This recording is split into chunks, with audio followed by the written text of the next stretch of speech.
నమస్తే. నిన్న నుంచి అధికార కాంగ్రెస్ పార్టీ, ప్రతిపక్ష బీఆర్ఎస్ పార్టీ ఈ రెండు పార్టీల మధ్యలో కాస్త మాటల యుద్ధం తారాస్థాయికి చేరినటువంటి పరిస్థితి. ఈరోజు చూసుకోవడం జరిగింది. కాంగ్రెస్ పార్టీ ఎవరైతే అరికపూడి గాంధీ ఉన్నారో పాడి కౌశిక్ రెడ్డి ఇంటిపైన దాడి చేసిందంటూ, దానికంటే ముందు జరిగినటువంటి పరిణామాలను చూసినట్టయితే పాడి కౌశిక్ రెడ్డి, హుజరాబాద్ ఎమ్మెల్యే పాడి కౌశిక్ రెడ్డి మరి ఆ పార్టీలో చేరినటువంటి కాంగ్రెస్ పార్టీలో చేరినటువంటి ఎమ్మెల్యేలను ఉద్దేశిస్తూ నిన్న చీరే గాజులు ఈ రెండు పంపిస్తానని చెప్పేసి నిన్న ఆయన వ్యాఖ్యలు చేయడం జరిగింది. ఈ వ్యాఖ్యల నేపథ్యంలో రాష్ట్రంలో చాలా చోట్ల కూడా కొంత ఘర్షణపరమైనటువంటి వాతావరణం నెలకొంది. దీనిపైన ఒకసారి మాట్లాడేటువంటి ప్రయత్నం చేద్దాం. మనతో పాటు కాంగ్రెస్ పార్టీ నాయకురాలు ఇంద్రశోభనక్కతో మాట్లాడదాం. అక్క బాగున్నారా? బాగున్నా. ఏంటి ఇక్కడ పాడి కౌశిక్ రెడ్డి నిన్న చేసినటువంటి వ్యాఖ్యలు, ముఖ్యంగా మీ పార్టీలో ఇటీవల చేరినటువంటి బీఆర్ఎస్ పార్టీ ఎమ్మెల్యేల పట్ల చీర గాజులు మీరు తీసుకోండి, మీరు చీర గాజులు వేసుకొని రాండి అని చెప్పేసి ఆయన చేసినటువంటి వ్యాఖ్యలు. అంతేకాకుండా అరకపూడి గాంధీకి ఇంటికి వచ్చి నేను కండవ కప్పుతాను, మీ ఇంటిపైన బీఆర్ఎస్ పార్టీ జెండా ఎగరేస్తానని చెప్పి చెప్పడం, ఇవన్నీ ఎట్లా చూస్తారు? పాడి కౌశిక్ రెడ్డి బీఆర్ఎస్ పార్టీ తరపున పార్టీ ఫిరాయింపుల గురించి మాట్లాడే నైతిక హక్కు లేదు. ఎందుకు అనంటే నువ్వు నేర్పిన విద్యనే కదా నీరజాక్షి అన్నట్టుగా 10 సంవత్సరాల కాలంలో పూర్తిగా కాంగ్రెస్ పార్టీ ప్రతిపక్షంలో ఉండొద్దని ఒక దురుద్దేశంతో ఒక దళితుడు ఆపోజిషన్ లీడర్గా ఉంటే డైజెస్ట్ చేసుకున్నట్టు కేసీఆర్ నాయకత్వం, ఒక మైనారిటీ నాయకుడు మండలిలో నాయకుడిగా ఉంటే డైజెస్ట్ చేసుకున్న నాయకత్వం, అది కేసీఆర్ డిఎన్ఏలో ఉన్నటువంటిది. అలాంటి మీరు గల్లీ నుంచి ఢిల్లీ వరకు, అంటే ఒక వార్డు మెంబర్ దగ్గర నుంచి ఎంపీ స్థాయి వరకు పార్టీ ఫిరాయింపులు చేసి వివిధ పార్టీ నాయకులను మీ పార్టీలో చేర్చుకున్నారు. మీకు ఇవాళ మాట్లాడే నైతిక హక్కు ఎక్కడిది? గురువింద సామెత యాదికి వస్తుంది అది చూస్తుంటే. నిజంగా మీరు మాట్లాడుతుంటే అసలు వీళ్ళకి ఏమాత్రము లజ్జ ఉన్నదా, సిగ్గున్నదా అని ఈ సమాజం మాట్లాడుకుంటుంది. నేను చెప్పట్లే, సమాజం అనుకుంటుంది. ఎందుకు నువ్వు తప్పు చేసి నువ్వు దొంగవయ్యి నేనే దొంగ అన్నట్టుగా ఉంది వాళ్ళ పరిస్థితి. మీరు దొంగల్లాగా చేశారు. అసలు ఇంతకీ కౌశిక్ రెడ్డి ఎవరు? కాంగ్రెస్ పార్టీ నుంచి పోయిన కౌశిక్ రెడ్డే కదా. మరి ఈ కౌశిక్ రెడ్డి అక్కడ హుజురాబాద్లో ఉన్నటువంటి బీసీ నాయకుడి యొక్క సీటును కదా నువ్వు తీసుకుంది. ఇవాళ సత్యుని లెక్క ఏమంటారు, సత్యహరిచంద్రుని కుమారుని లెక్క ఇవాళ సత్యాలు మాట్లాడుతున్నానంటే ఎవరైనా నమ్ముతారా? అది పైగా ఒక ఉమెన్తోన కంపారిజన్ చేస్తూ ఒక చీరే గాజులు ఇచ్చి మీరు రిజైన్ చేయనట్లయితే వేసుకొని తిరగండి అంటున్నాడు. కౌశిక్ రెడ్డి ఒళ్ళు దగ్గర పెట్టుకో. ఎందుకు ఈ మాట చెప్తున్నా అంటే దుర్యోధనుడు నిండు సభలో, మహాభారతం నిండు సభలో దుర్యోధనుడు ద్రౌపదిని అవమానపరిస్తే దుర్యోధని జీవితం ఏమయ్యింది? మహాభారతంలో వాళ్ళ పాత్ర ఎక్కడుంది? కౌరవుల యొక్క పాత్ర ఇవాళ. కాబట్టి మహిళల్ని కించపరిచే విధంగా ఎవరు మాట్లాడినా కూడా అదే గతి పడుతుందని సందర్భంగా గుర్తు చేస్తున్నా. రెండో అంశం, తెలంగాణ రాష్ట్రము, తెలంగాణ అస్తిత్వము అన్నది మహిళలతో కూడుకున్నటువంటిది. ఎందుకు అనంటే ఒక చాకలి ఐలమ్మ కానీ, సమ్మక్క సారక్క కానీ, ఇవాళ రాణి రుద్రమాదేవి కానీ ఇలాంటి వీరవనితలు కొనియాడిన నేల నా తెలంగాణ నేల.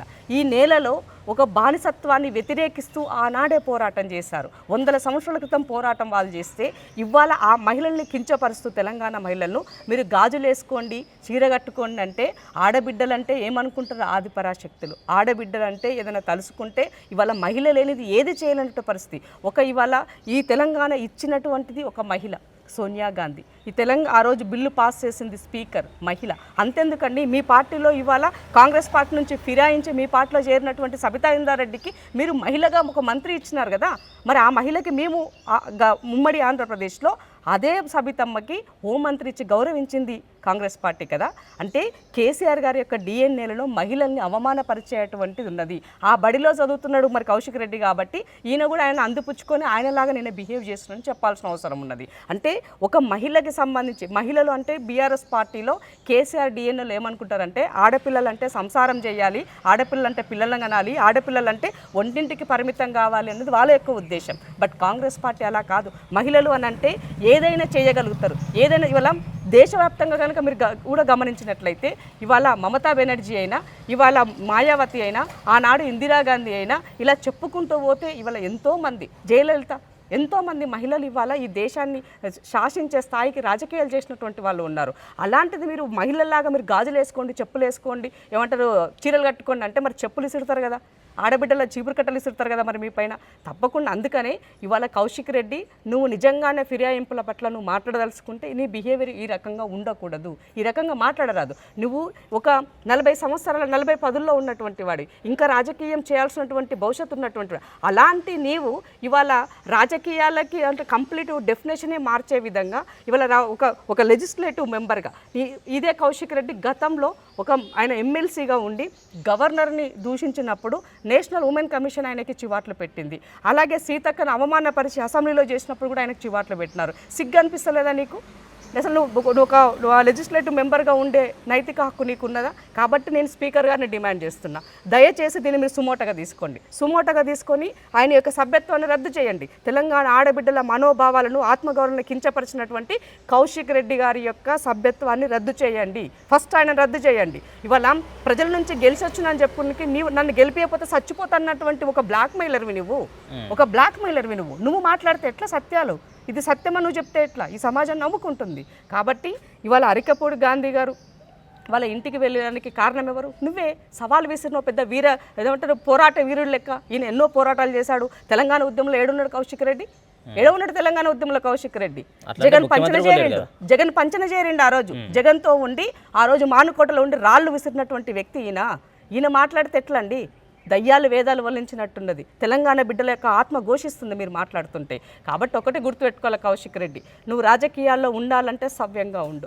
ఇమ్మీడియట్గా తెలంగాణ ఆడబిడ్డలకి క్షమాపణ చెప్పండి. ఈ విషయం పట్ల కవితమ్మ స్పందించాలని డిమాండ్ చేస్తున్నా. నువ్వు ఒక ఉమెన్వే కదా, ఆమెకు కష్టం వస్తే రాష్ట్ర ప్రజలకు కష్టం వచ్చిందని చెప్పారు కదా, ఆమె చేసిన తప్పుకు జైలు పోతే తెలంగాణ రాష్ట్ర బిడ్డలకు అవమానం జరిగిందని చెప్పిండ్రు కదా, మరి ఇవాళ ఎందుకు స్పందించదు కవితమ్మ అని అడుగుతున్నాను నేను. కాబట్టి రాజకీయాలంగా చేయండి. ఇవాళ అరికపూడి గాంధీ గారిని నువ్వు దమ్ముంటేరా, నువ్వు నా ఇంటికి రా, నేను జెండా ఎగరేస్తానంటే మరి అవతలలో ఊరుకుంటారా? రెచ్చగొట్టే వ్యాఖ్యలు చేయడం అవసరమా?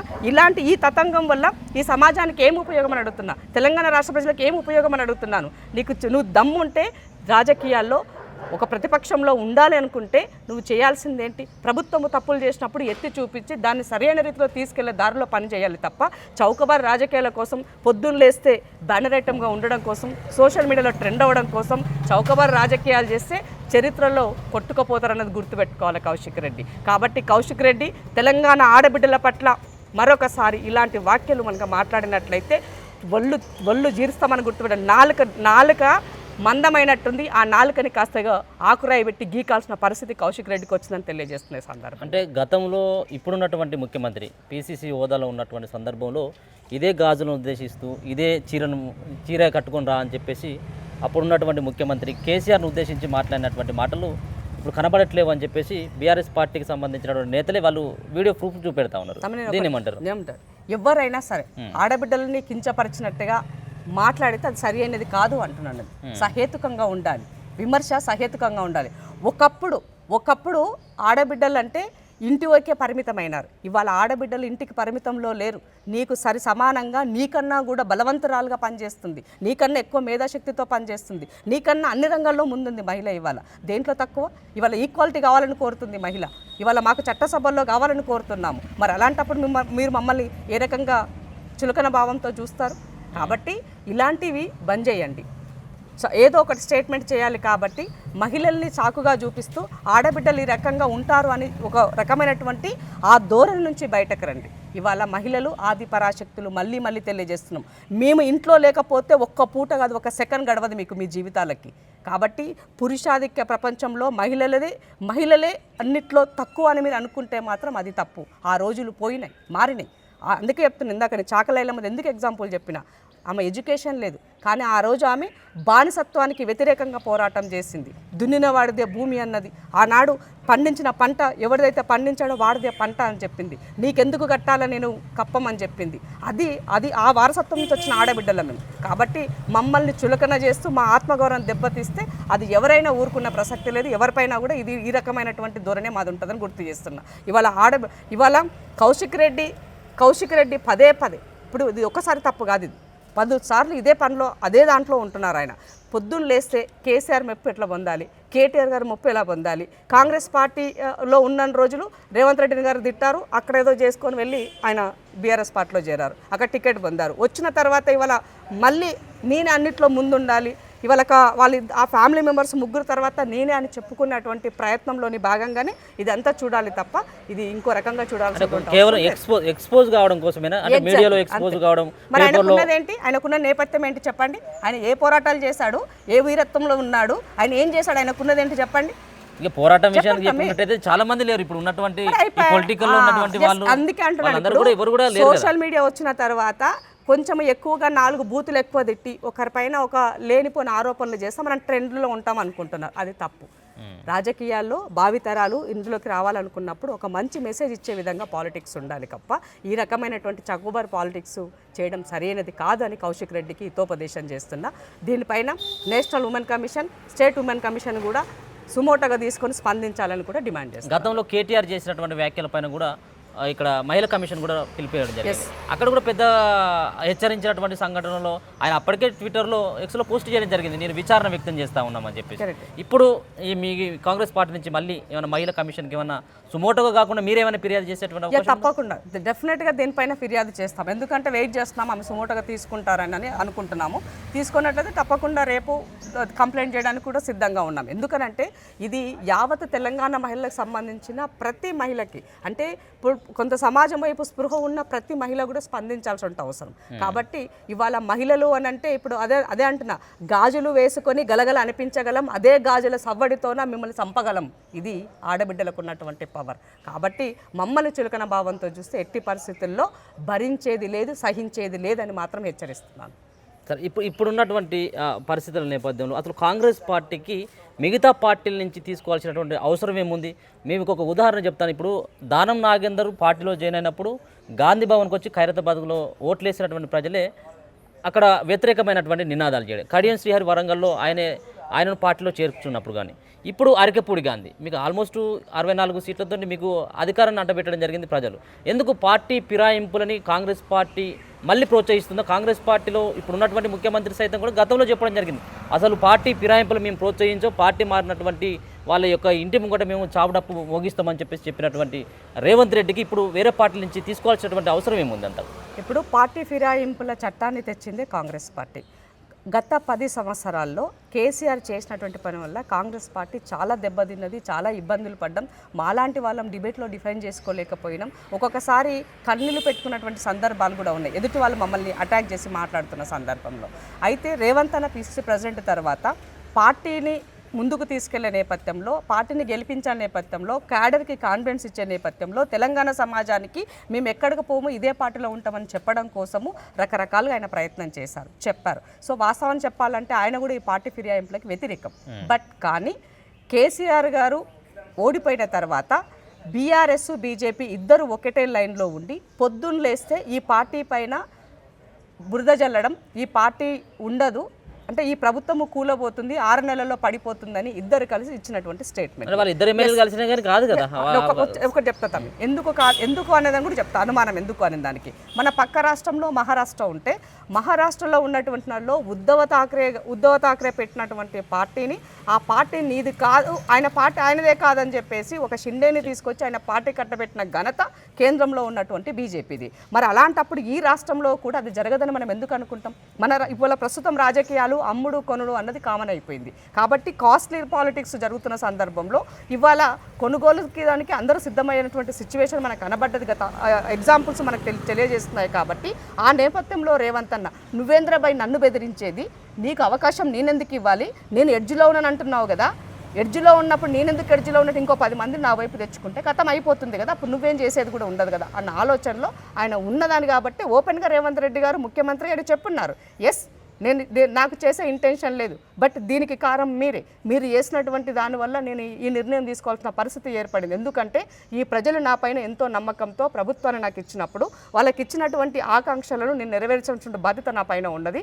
ఈ సందర్భంలో నేను ఫిరాయింపులు చేయాల్సిన పరిస్థితి ఏర్పడిందని ఓపెన్గా చెప్పి చేశారు. ఈ సమాజాన్ని మోసం చేయలే, వాళ్ళలాగా నీకు లూప్ ఉంది కాబట్టి నీ మీద కేసులు పెడతాం, నీ పైన ఈ ఆస్తులు ఉన్నాయి కాబట్టి నీవి మేము కబ్జా పెడతాం, ఇట్లా ఎప్పుడూ కూడా రేవంత్ రెడ్డి గారు బెదిరించలే. గతంలో కేసీఆర్ గారు, కేటీఆర్, హరీష్ రావు గారు ఈ పని చేశారు, మేము అలా చేయట్లేదు ఇవాళ. కాబట్టి నేను పర్సనల్గా చెప్పాలనుకుంటే పార్టీ ఫిరాయింపులకు నేను వ్యతిరేకం. నేను గతంలో ఆర్టికల్స్ రాసా, నేటి ఫిరాయింపులే రేపు ఫిరంగులై పేలుతాయని ఆనాడు చెప్పిన. మళ్ళీ ఇప్పుడు కాంగ్రెస్ ప్రభుత్వం వచ్చినాక కూడా నేను కేసీఆర్ గారికి ఈతూ పలికిన. నేను ఆనాడే చెప్పిన ఈ మాట, ఇవాళ అది అవుతున్నది. ఇవాళ నీ యొక్క సీటు కింద కూసాలు కదులుతున్నాయంటే ఇవాళ ఫిరాయింపుల పట్ల స్పందిస్తున్నారు, కోర్టులకు వెళ్తున్నారు, గవర్నర్ గారికి రిప్రజెంటేషన్స్ ఇస్తున్నారు. ఏ మొహం పెట్టుకొని ఇస్తున్నారు, ఏమని ఇస్తున్నారు? ఇవాళ కోర్టు ఒక డైరెక్షన్ ఇచ్చింది, స్పీకర్ గారు స్పందించడని చెప్పారు. నాకు తెలిసినంత వరకు కోర్టుకు కూడా స్పీకర్ గారిని డైరెక్షన్ ఇచ్చేటువంటి రైట్ లేదన్నది నాకు తెలిసినటువంటి విషయం. ఎందుకంటే స్పీకర్ గారికి విచక్షణ అధికారాలు ఆయనకి ఉంటాయి.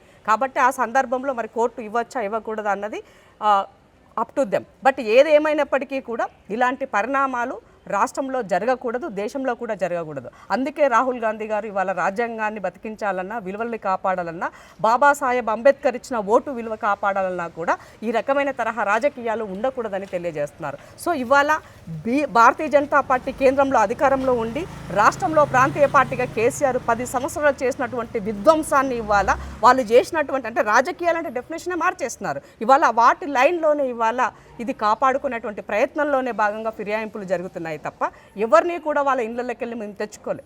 వాళ్ళకి ఇప్పుడు దానం నాగేందర్ అన్న చీటర్ అని మాట్లాడుతున్నటువంటి వాళ్ళకి మరి ఇదే దానం అన్న ముందు వాళ్ళ పార్టీలో ఉన్నాడు కదా, అప్పుడు చీటర్ కదా, ఇప్పుడే కొత్తగా చీటర్ అయినాడు ఆయన. మీ పార్టీలో చేరినప్పుడు పునీతుడైనాడు, మీ పార్టీ వదిలేసి మళ్ళీ ఆయన పాత పార్టీలోకి రాగానే చీటర్గా కనబడుతున్నాడా? ఏం స్టేట్మెంట్లు? నాలుకకి అంటే ఎటైనా తిరగగలుగుతుంది, నాలుక ఏదైనా చెప్పగలుగుతుందని, ఏదైనా మాట్లాడగలుగుతాం అనుకుంటే ఎట్లా? ఒకప్పుడు ఒకనాడు చెప్పింది మర్చిపోయినారు. బట్ ఇవాళ సోషల్ మీడియా ఉంది, ప్రతిదీ కూడా రివైండ్ అవుతుంది. మనం ఇవాళ ఏం చెప్పామో రేపు మనకు మళ్ళీ వినిపించే పరిస్థితి ఏర్పడ్డది. కాబట్టి ఎప్పటికప్పుడు రాజకీయాలు కొత్త పుంత పొందుతుంది కదా, టెక్నాలజీ మారింది కదా, మనం కూడా వాటి తగ్గట్టుగా మారుదామంటే అసలు మనం ఏం చెప్పినా రేపు ప్రజలు నమ్మే పరిస్థితిలో ఉండరు. కాబట్టి మనము నాలుక నుంచి ఒక పదం బయటకు వచ్చినప్పుడు చాలా ఒళ్ళు జాగ్రత్త దగ్గర పెట్టుకొని చేయాల్సినటువంటి అవసరం ఉందని మాత్రం తెలియజేస్తాం. నిన్న ఆయన మాట్లాడినటువంటి మాటలకు మీ పార్టీ నుంచి మహిళలందరూ కూడా గట్టి కౌంటర్ ఇవ్వడం జరిగింది. ఒక పక్కన చెప్పు చూపెట్టుకుంటూ మాట్లాడినటువంటి సబాబే అంటారా ఇది? ఇప్పుడు మహిళల యొక్క ఆత్మగౌరవం దెబ్బతిన్నప్పుడు మరి డెఫినెట్గా మా చేతిలో ఉన్న ఆయుధం ఏంటి? జనరల్గా ఆడబిడ్డలకు ఉండే ఆయుధం ఏముంటుంది? చీపురు కట్ట ఉంటుంది, చెప్పు ఉంటుంది, అది చూపించారు వాళ్ళు. తప్పేముంది దాంట్లో? ఇప్పుడు నువ్వు విచక్షణ కోల్పోయినావు, నువ్వు విచక్షణ కోల్పోయి మమ్మల్ని కించపరిచే విధంగా, మా మనోభావాలు దెబ్బతిన్న విధంగా కౌశిక్ రెడ్డి మాట్లాడినప్పుడు ఒక మహిళగా ఆమె స్పందించి ఆమె చెప్పడం జరిగింది. దాన్ని నేనైతే సమర్థిస్తాను, నేనేం తప్పు పట్టట్లేదు. అట్లీస్ట్ కనీసం అలాగనైనా మిగతా వాళ్ళకి బుద్ధి రావాలి అన్నది.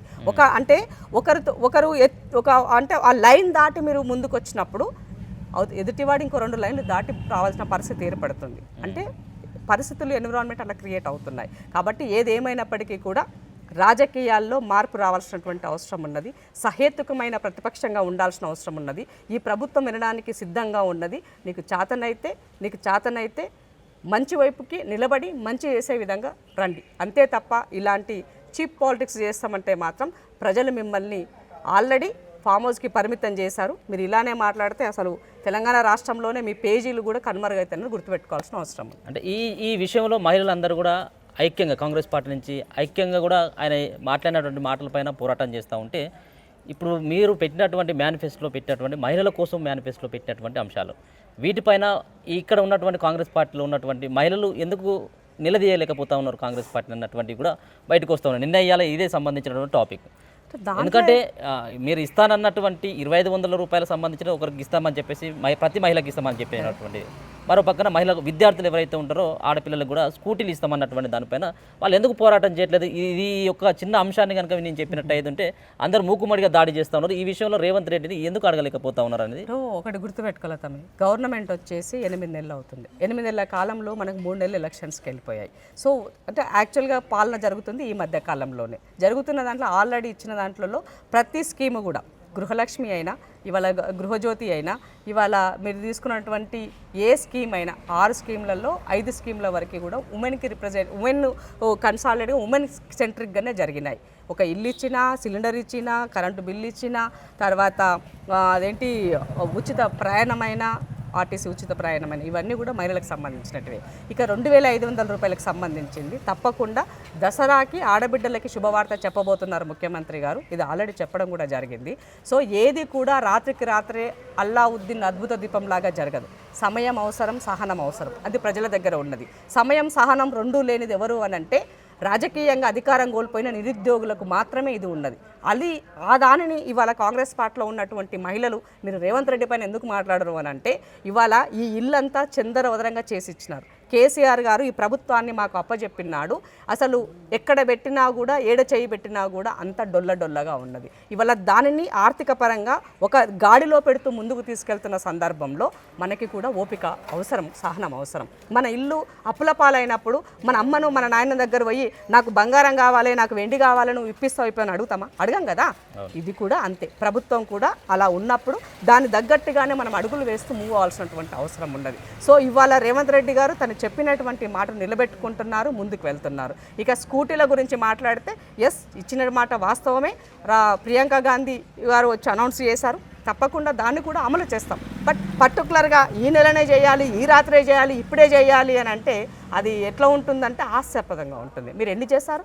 మీరు పెట్టినటువంటి స్కీములు 10 సంవత్సరాలైనా కూడా మీరు చేయలేదే. ఇవాళ ఏమన్నా KG to PG ఎందుకు చేయలేదు మీరు?